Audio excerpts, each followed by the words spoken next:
ये जनाब सरकारी गाड़ी है ANJ 643 जो नौशेरा की तरफ मुड़ने लगी है।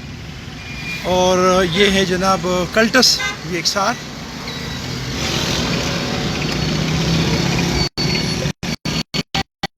जो ईद के दिन इस्तेमाल हो रही है।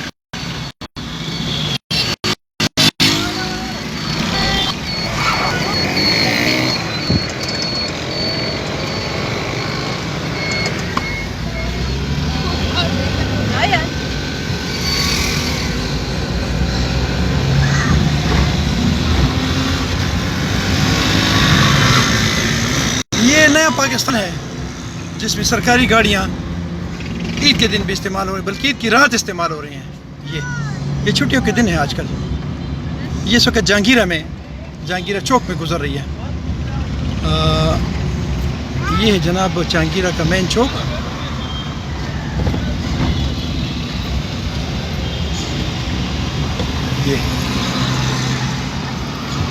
ये अब ये कमाल वाली जो दुकान है इस तरफ मुड़ रही है।